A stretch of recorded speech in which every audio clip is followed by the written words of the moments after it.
Hey, what's up carnivores? Zach here with American Smoke, and today we're going to be cooking a delicious chuck roast, just like you cook a brisket. All right, so you can see we've got our beautiful chuck roast here. It's got some great marbling in the meat.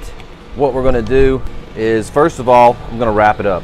This is about 3 inches thick, 2.5, 3 inches thick, and I want to make sure that it stays that way as much as possible. So all you need is a little bit of butcher twine. If you don't have any butcher twine, I'll leave a link to this below so you can check that out. This is how I like to do it. I like to just kind of tie a little loop and tie a knot in the loop.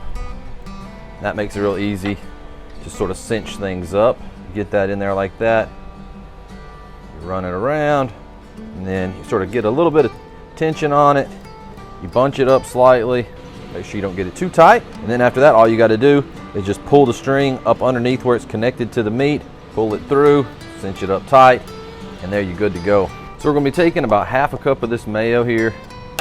If you want to go straight into the bowl and not dirty up a measuring cup, you can. Truth be told, I use this measuring cup for you guys. And then we've got some beef broth concentrate. And what this is going to allow me to do is to add some really profound beef flavor into my binder without thinning it too much. You just mix that up good. What I'm gonna do is I'm gonna do a little bit of this DB 180. It's got a lot of salt, sugar, spices, butter flavor, garlic, onion, and that's about it. So it's got a lot of stuff that's just really good on beef. We're gonna get the sides. Then we're gonna go on top of that with our beef broth and mayo, and we're just gonna put a healthy coat all over the top and around the sides. It thins out as it warms, so it's going to sort of do a little bit of a runoff. Then we're gonna go on top of that with a little bit of Tone's restaurant style black pepper. This is a coarse, close to a 16 mesh black pepper. So that already looks really good. We're gonna flip this over. We're gonna pop it with the DB 180. And you can do this on the top or the bottom of the binder. I'm just trying to create layers of flavor. Like I say, you do you. And I promise you, it's still gonna be delicious. It don't matter how you do it. Okay, so we have got our chuck roast seasoned up, ready to rock and roll. We've got our meter inserted. The pit is sitting at a perfect 225 degrees. I wanna do this low and slow so that that fat inside that beef slowly melts down and that slowly tenderizes the beef. And make sure that we get every last bit of goodness out of this. My mesquite pellets are burning in my smoke tube. I've got it just off to the side of the smoke tube a little bit. That way we don't get extra heat coming up from the bottom.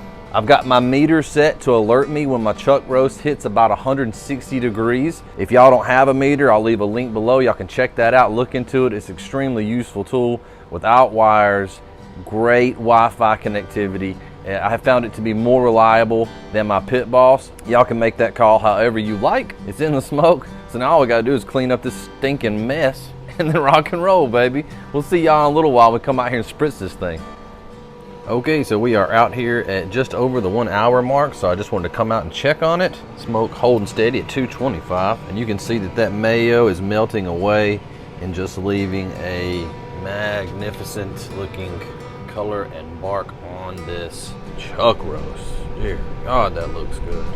My meter has got me sitting at 122 degrees internal temp. So we got about 40 more to go and we'll be wrapping it up. Right, so we are at the 2.5 hour mark. We're just gonna come out here and check our piece of chuck roast out. Man, that is looking fantastic.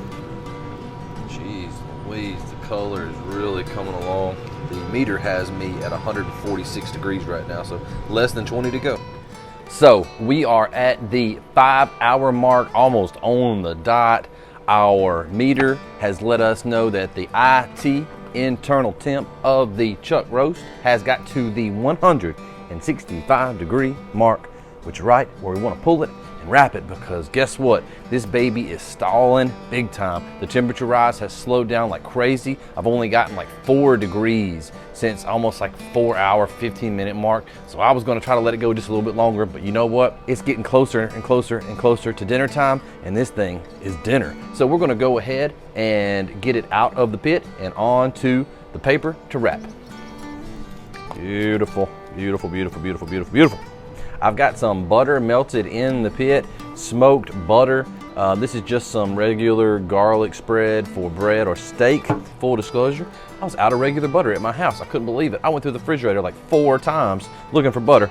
No butter. But this thing is looking great. What we're gonna do is we're gonna spread some of that butter over the top of it. We're gonna wrap it up, and then we're gonna make a foil boat to hold all those juices in around the bottom of this thing so that it does not dry out on us. You can use butter, you can use tallow, you can use whatever you like. You don't have to put anything. You can let it sit in its own fats, which are not as plentiful as it would be with a piece of brisket, and that's the reason I'm taking this precaution.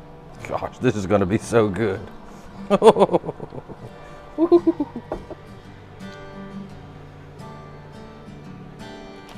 Wrap it up, get the paper around it, then we flip it, wrap it up again.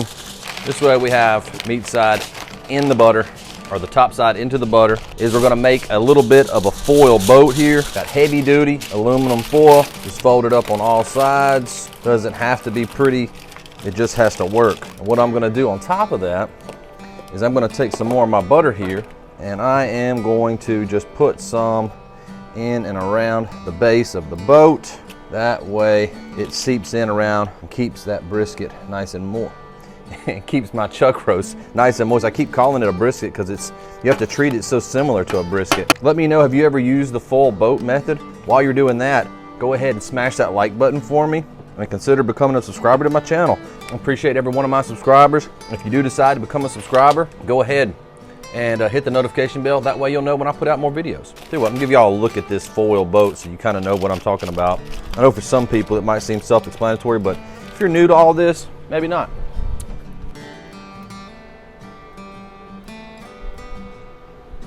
Go ahead and tell y'all something. I got me a little taste off of that a while ago, and this DB180 all-purpose seasoning is mighty fine. Lots of flavor, not overly salty.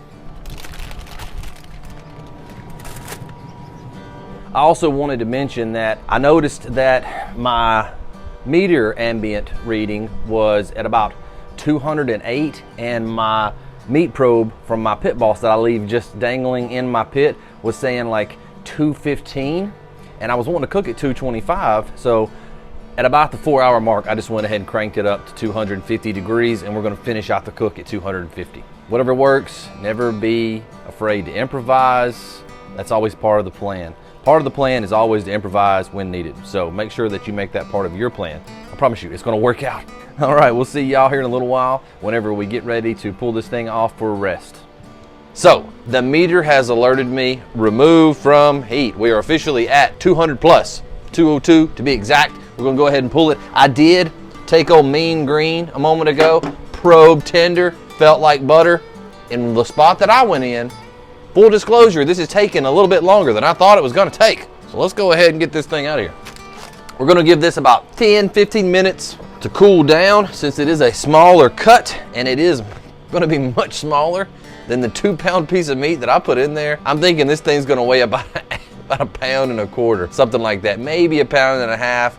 But you know, you lose about 35 to 40% whenever you cook a brisket, and so you don't want to cook a 2-pound chuck roast and invite a bunch of people over to eat.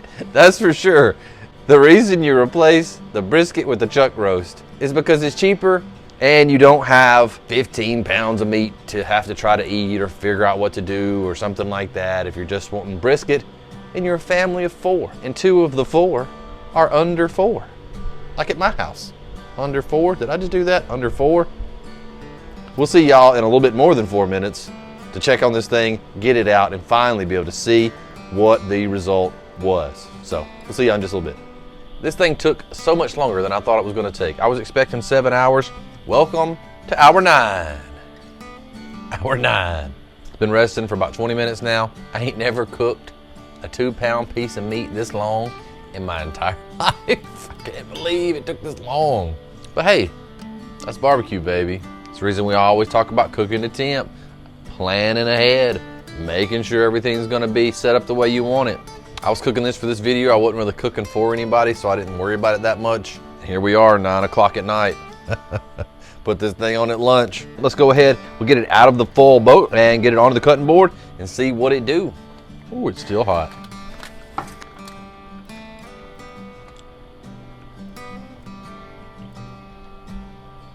All right, so we're gonna pull the meter out. Always remember to pull out your meter. If y'all watched one of my videos the other day, I was cooking a pork loin. Almost forgot to pull that thing out. And when you're cutting your meat up with one of these bad boys, you can cut that thing right in half.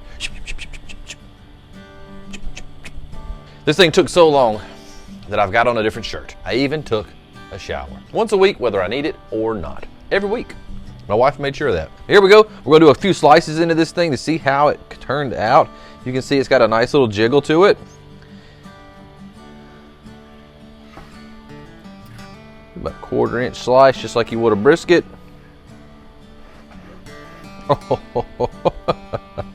Oh, it looks so good. It looks so good. I'm so pumped.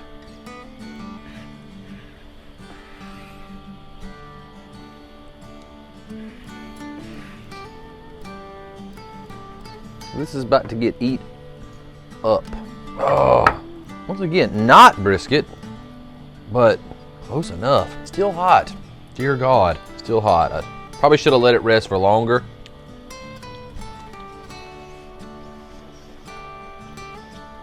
I don't know if it's that good or if it just took so much longer to cook.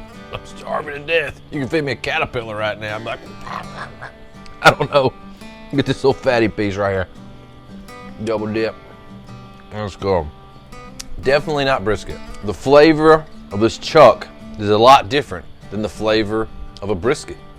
Man, you serve this up, you ain't gonna get no complaints. Even though it took longer than I thought it was gonna take to cook. I don't care who you are. I've got some experience under my belt at this point in my life. When it took 9 hours to cook a 2-pound piece of meat, I'm sitting there thinking, it's ruined. It's ruined. And then, just so y'all kind of know a little behind the scenes information, I went and got my meter, and I was like, my wife, I said, I'm gonna go check to see if it's probe tender, you know. It could already be probe tender, you know, even though it was only like 194. Maybe we can go ahead and pull it. I went over there and I jammed that thing. And I forgot that I had 2 layers of paper with one of the layers folded over on top. And so I'm sitting there trying to jab that thing through like maybe 4 or 5 layers of paper. I thought it was the texture of the chuck roasts. I felt my spirit leave my body. I thought, it's like a baseball glove. I thought, it won't even penetrate. True story. I went in there, I told her, I said, something's wrong. I said, I don't know what I just felt. I said, wait a minute, it might have been all those layers of paper. I said, let me go back out and go in from the side. And I came out and I went in from the side and it was so much better. I was so relieved because I'm so hungry. I'm so hungry. Just so you kind of know what I was working with, great chuck roast with lots of marbling, but it was a frozen chuck roast. And you can't say that has no effect on the meat. Gotta watch out, make sure I don't eat my butcher string. I almost forgot that was on there. Oh, it's been a long day. It's been a long day. Yeah, so that almost just got ate right there. That almost just got ate. I'm pretty excited about this little bite though. Little outside piece. I spent 15 bucks on this and about 9 hours worth of time. Y'all let me know, why did it take so long? I even, like I said earlier, I even jacked the temperature up 250 degrees. Still took a long time. Maybe something's going on, you know, with my internal thermometer inside my chamber in my pit boss. I don't know. Let me know in the comments down below if you've had an experience like this where something just took a little bit longer than you thought it should. But this is really good. Y'all make sure, check out DB180. Really good on this beef. Really can pick up on all that onion and garlic and pepper and salt flavor that came with it. We put mayonnaise on this thing mixed with that beef broth to flavor the outside to hopefully make up for some of the difference in fat and beef flavor that you get in the chuck as opposed to the brisket. Did it make it back even? No, it did not. Is it delicious? Yes, it is definitely delicious. If I had just ate Thanksgiving dinner, would it be as delicious? No, but I'm starving, so it's really good. And that's the way it always is when you're cooking barbecue. Things are always so good because it takes so long to cook it that you're starving to death. I didn't die today. Another day on the top side of the grass is always a good day. I hope y'all are having a good day. Make sure to smash that like for me. Make sure to subscribe to my channel if you haven't already. Let me ask you something. Why haven't you subscribed? Good channel. If you do subscribe, Tap that bell for me. That way you get notifications when I put out content. Thank y'all so much. I hope y'all have a great day, and we'll see y'all in the next video.